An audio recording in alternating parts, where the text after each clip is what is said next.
안녕하세요, 부천남입니다. 오늘 설명드릴 주제는 강남 한복판에 6억 원짜리 아파트를 분양할 계획이라고 합니다. 그래서 이 내용에 대해서 설명드리고, 그 다음 이렇게 생뚱맞게 법정지상권이란 말이 있는데, 법정지상권은 모르시는 분들이 더 많을 거예요. 경매하는 사람들이 특수물건이라고 해서 공부하는 분야 중에 하나죠. 근데 일반인들도 이 법정지상권 개념을 알고 있으면 좋기 때문에 지금 여기 아파트 분양하는 거랑 연관이 되어 있어서 제가 한번 설명드리겠습니다. 영상 보시기 전에 좋아요랑 구독 한 번만 부탁드릴게요. 자, 그 내용이 어떤 거냐면 지금 이 뉴스 기사가 나왔는데 강남 한복판에 34평 6억 원대 오세훈표 주택정책 성공할까라는 주제로 뉴스 기사가 나왔어요. 그래서 이게 어떻게 가능한지를 한번 봤더니 여기 위치를 한번 보시면 자, 삼성동 서울의료원 부지, 그 다음 강남 알짜 세 곳에 반값 아파트라고 불리는 토지 임대부 주택 건설을 추진한다고 합니다. 자, 그러면 이 토지 임대부 주택이 뭐냐라고 보시면 저희가 아파트를 지으면 이렇게 땅이 있죠. 땅 위에 이렇게 아파트를 짓는 건데 이게 땅은 공공이 소유하고 그 다음 지상에 짓는 아파트만 이 아파트 각각이 이제 수분양자들, 그러니까 우리들이죠. 건물만 수분양자가 소유권을 갖는 것으로 이게 이명박 정부 시절이 2007년에 처음 선보였다고 해요. 자, 근데 여러분들이 여기서 아셔야 될 게, 자, 이 건물, 자, 이 땅 주인과 이 건물 주인이 다를 때 분쟁으로 생기는 게 바로 법정지상권이에요. 경매할 때 따지는 내용인데 이 내용도 꼭 알고 계시면 상당히 좋습니다. 왜냐하면 이 건물은 내 거예요. 근데 땅은 남의 땅이죠. 이렇게 되면 이 땅 주인이 갑자기 건물을 철거하라고 하면 과연 본인이 살고 있는 건물을 철거를 해야 되는지 안 해야 되는지 이런 법적인 요소가 이 법정 지상권이기 때문에 이거는 이참에 한번 알고 가시면 좋기 때문에 제가 뒤에 한번 설명드릴게요. 그래서 실제 위치가 지금 서울 의료원 부지, 그 다음 방배동 성디마을, 그 다음 송파구 가락동 옛 성동구 구치소 부지다라고 하는데 여기 위치만 보셔도 상당히 정말 좋은 위치죠. 그래서 이 위치에 지금 6억 원대 아파트를 분양하면 어떻게 보면 상당히 좋은 겁니다. 그림으로도 잘 표시를 해놨는데 토지비를 공공이 분양을 하고 이 나머지 건물에 대해서만 분양을 하기 때문에 당연히 분양가가 엄청나게 낮아지죠. 근데 이게 보시면 지금까지 공급했던 토지 임대부 주택에 대해 실패한 정책이라는 평가를 받는답니다. 이 이유도 저 뒤에 나오는데 자, 우선 여기 위치를 한번 보시면 지금 이쪽 삼성역 바로 옆이죠. 종합운동장 바로 사이고 이쪽에 GBC 부지고 여기 전체가 지금 마이스 사업으로 묶여 있죠. 그 사이에 속한 정말 알짜배기 땅입니다. 그 다음 사당역 바로 옆 이쪽 성디마을이라고 해서 새로 택지개발지구로 개발하는 곳이고 이쪽은 구치소 건물이죠. 그래서 이거를 실제로 한번 지도로 보시면 자, 실제 들어오는 위치가 여기입니다. 이쪽에 GBC 센터가 건설할 예정인 거죠. 전체 마이스 사업이란 걸로 묶여 있는데 이게 개발이 되게 되면 이쪽 이 탄천 부지도 재정비가 될 거기 때문에 만약 여기 지금 실제 아파트가 들어온다면 정말 사용하기 편한 거죠. 그래서 지금 이 주변으로 해서 평당가를 한번 보시면 여러분들 여기 평당가 보이시나요? 여기 1억 넘죠? 여기도 1억이 넘고 여기 9천만 원, 여기 1억 넘고 여기도 7천, 8천. 자, 여기 위치도 상당히 너무 좋습니다. 왜냐면 코엑스도 바로 옆에 있고 바로 걸어서 삼성역이고 이쪽도 봉은사역이죠. 그래서 지금 여기 부지에 6억 원에 30평대 아파트를 분양을 한다면 이거는 내가 땅을 못 가져도 정말 메리트가 큰 거죠. 자, 실제 이쪽 삼성중앙역에 힐스테이트 2008년도에 지어진 건데 자, 최근 실거래가 보시면 지금 34평이 27억이에요. 지금 여기는 구축이죠. 구축인데 27억. 근데 여기는 신축인데 6억. 정말 엄청나게 싸게 분양하긴 하는 겁니다. 그 다음 두 번째는 여기 사당역 바로 옆에 이렇게 택지개발지구로 또 묶어놨죠. 성초 성디마을이라고 하는데 여기를 토지 임대부 주택으로 분양을 하는 거죠. 바로 앞에 평당가가 5,700에 이쪽에도 5,600이죠. 이미 지금 34평형이 18억입니다. 근데 여기도 6억에 나온다면 3분의 1 가격인 거죠. 그다음 오금동도 한번 보시면 여기가 지금 성동구 구치소 위치인데 자, 위치만 보셔도 상당히 좋죠. 이 정도 규모만 해도 거의 1000세대 이상을 지을 수 있기 때문에 정말 알짜배기 위치입니다. 실제 이 주변 위치로 해서 아파트 가격을 보시면 여기도 지금 구축임에도 불구하고 평당가가 5천에 육박하죠. 그 다음 4천. 기본적으로 4천 후반에서 5천 초반은 돼요. 그러니까 여기도 정말 반값에 분양을 하는 거죠. 그러면 이 조건이 어떻게 되냐면 현행 주택법 78조에 따라 40년 동안 임대 기간을 설정할 예정이랍니다. 자, 여러분들 40년이면 지금 나이가 20살이라도 60살까지 집 걱정 없이 살 수 있는 거고, 그것도 강남 한복판에서 말이죠.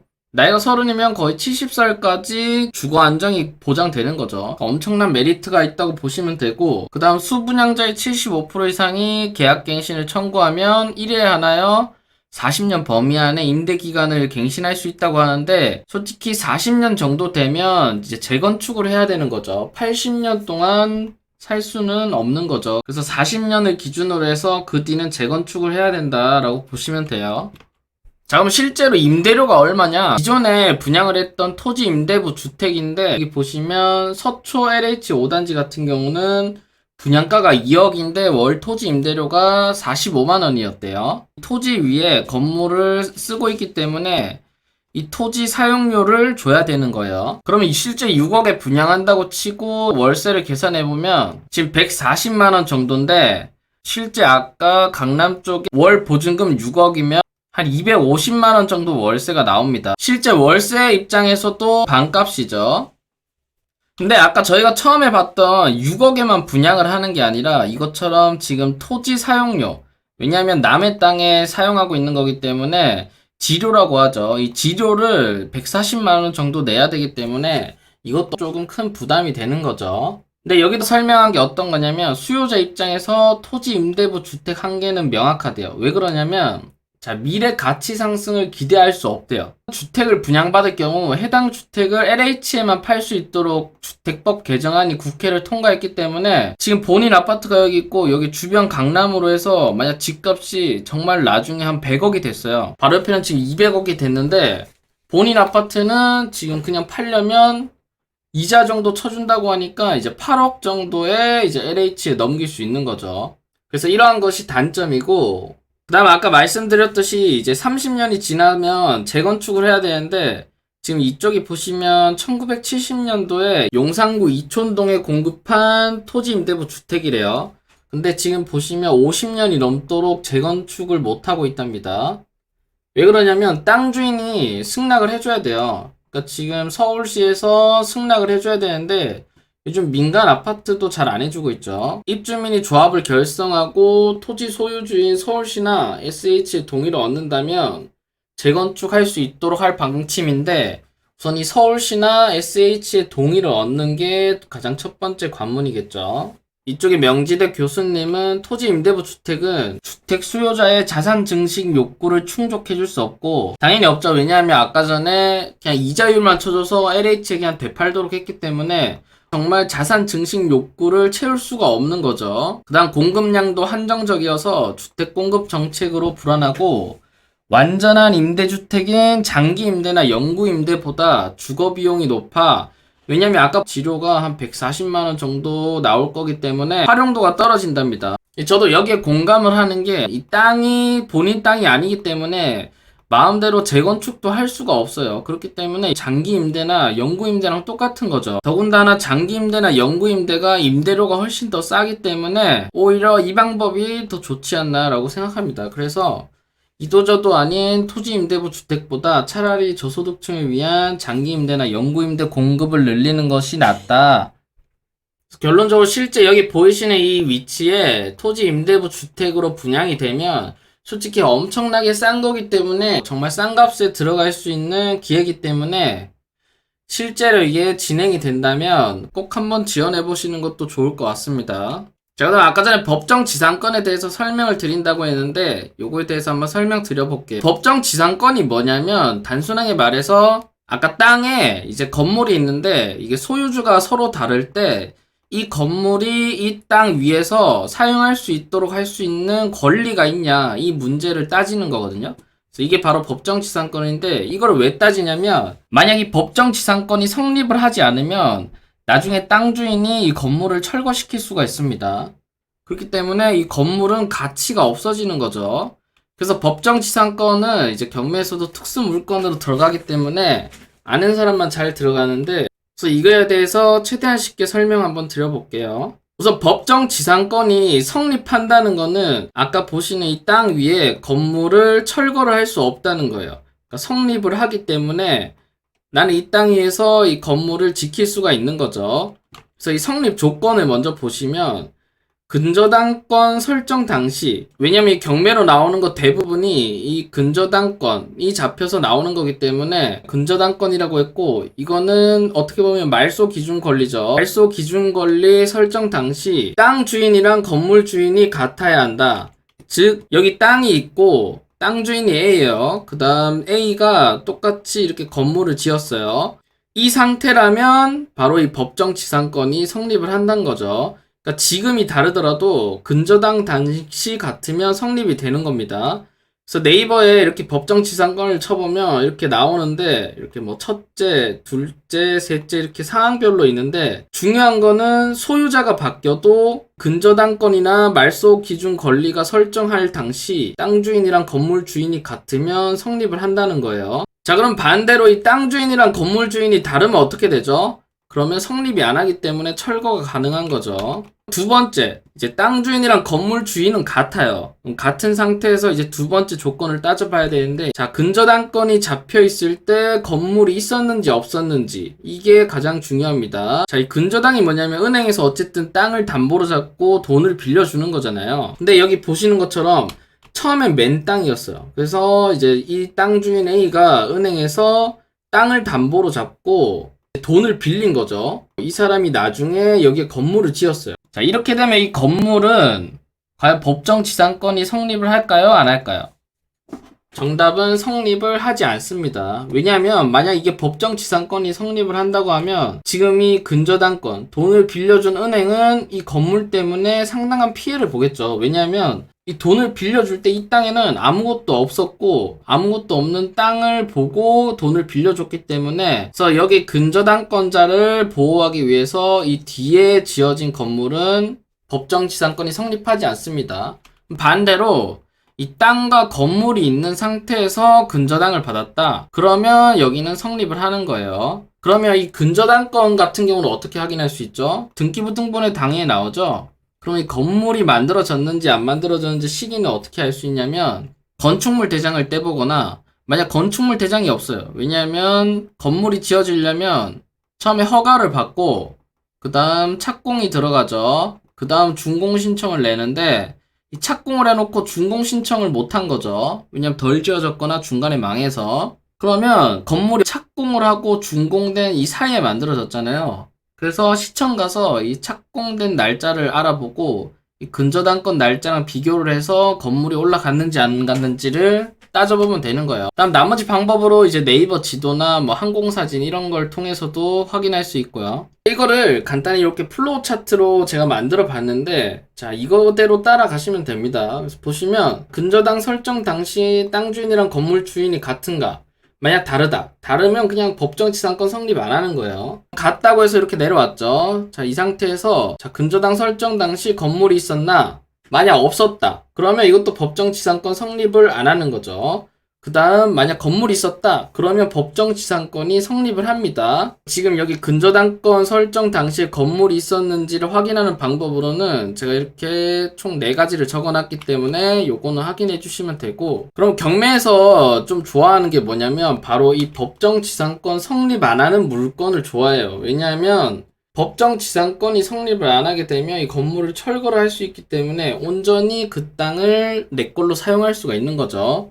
그래서 시세 차익도 많이 나기 때문에 도전을 하는데, 근데 이 법정지상권 성립 여부와 관계없이 둘 다 수익은 낼 수 있습니다. 그래서 여러분들이 정말 나중에 경매로 접근을 한다고 하신다면 법정지상권 성립 여부를 먼저 따지는 게 아니라 이거는 그냥 방법 중에 하나인 거예요. 가장 먼저 해야 될 거는 가치 판단이에요. 그러니까 그 건물이, 그러니까 그 땅이 정말 투자할 가치가 있는지를 먼저 판단을 해야 되는 거죠. 이 법정지상권 유무랑 상관없이. 왜냐하면 자, 이렇게 제가 성립할 때랑 성립하지 않을 때의 그 플로우를 다 적어놨어요. 그래서 이거대로 따라가면 되기 때문에 가치가 가장 중요한 겁니다. 가치도 없는데 법정지상권이 성립 안 된다고 해서 이게 좋다고 들어가시면 안 되는 거죠. 그래서 여러분들이 법정지상권이 걸려있는 것들을 가치 판단할 때 어떻게 해야 되냐면, 자, 만약 성립을 한다고 보시면 바로 이 지료를 먼저 받을 생각을 해야 돼요. 그래서 이 지료를 보통 얼마를 받냐면 한 5%에서 7% 정도를 받는데, 본인한테 5%에서 7% 정도 주면서 본인이 수익이 난다면 정말 가치가 있는 거죠. 근데 이 성립을 하면 어쨌든 그 건물은 내가 못 쓰는 거 아니냐라고 하실 수 있는데, 보통 이게 어떻게 되냐면, 자, 지료를 청구를 하게 되면 지료를 주면 정말 좋지만 대부분의 건물주인들이 지료를 안 주겠죠. 그래서 2년 동안 만약 지료를 안 주면 이제 지료 청구 소송을 할 수 있습니다. 그래서 지료 청구 소송을 넣고 이걸로 바로 건물에 가압류를 넣는 거죠. 가압류를 넣으면 이게 나중에 경매 들어갔을 때 말소 기준 권리가 되기 때문에 최대한 빨리 가압류를 거는 게 좋죠. 승소를 하면 지금 여기는 지상권이 성립이 되는 거잖아요. 그래서 이 지상권 소멸 청구랑 그 다음 건물 철거 소송을 하고, 그 다음 이 상태에서 또 협상을 하겠죠. 뭐 본인한테 싸게 팔아라. 근데 협상이 안 된다. 그러면 이제 강제 경매를 내는 거죠. 자, 경매를 내면서 여기 건물 철거 소송이 진행 중이고, 지상권 소멸 청구 진행 중이고, 지료 청구 소송 승소했다라고 이렇게 정보를 주면 이 건물에 입찰할 사람은 없습니다. 그러면 어떻게 되냐면 나중에 계속 유찰되고 이제 이 땅 주인이 싼 값에 낙찰을 받게 되는 거죠. 그 다음 성립을 하지 않는다면 뭐 이쪽은 심플하게 이제 협상을 해서 협상이 잘 안 된다. 그러면 아까 보신 것처럼 바로 건물 철거 소송 들어가고, 그 다음 여기는 지료 청구 소송이 아니라 부당이득 반환 소송이에요. 왜냐하면 자, 성립을 하지 않는다는 거는 자, 본인의 토지 위에 불법 건축물이 올라와 있어서 얘가 부당하게 이득을 보고 있는 거죠. 그렇기 때문에 이거는 지료 청구 소송이 아니라 부당이득 반환 소송을 통해서 받아야 되는 거죠. 그래서 이쪽도 지료 청구 소송이 아니라 이제 부당이득 반환 소송이고 건물 철거 가능하고 이걸로 강제 경매를 내는 거죠. 이것도 똑같이 강제 경매가 나오면 이렇게 싼 값에 본인 낙찰 받는 겁니다. 근데 이렇게 글로만 쉽게 적어놔서 그렇지 지금 이 기간들이 정말 상당히 길고 정말 힘든 과정이 될 거예요. 그래서 이렇게 특수 물건 같은 경우는 본인이 버틸 수 있는 체력이 되거나 아니면 자금적으로 여유가 있는 사람들이 하시는 게 좋은 거죠. 아마 건물 주인과도 정말 많이 싸울 거예요. 자, 그러면 아까 보신 그 토지 임대부, 지금 서울시에서 진행하는 이 토지 임대부는 과연 법정 지상권이 성립을 하는지 안 하는지를 살펴보면, 자, 당연히 서울시 땅이니까 이 서울시 땅이 경매로 나올 일은 없겠죠. 왜냐하면 서울시가 망할 일은 없을 거잖아요. 근데 혹시 그런 경우도 있을 수도 있으니까 법정 지상권이 있는지를 한번 따져보면, 토지 임대부 주택 같은 경우는 이 땅이 있는 상태에서 서울시가 건물을 지어서 분양을 하는 거잖아요. 근저당 설정 당시에 땅 주인이랑 건물 주인이랑 같은 거죠. 그 다음 근저당 설정 당시에 건물이 있었나?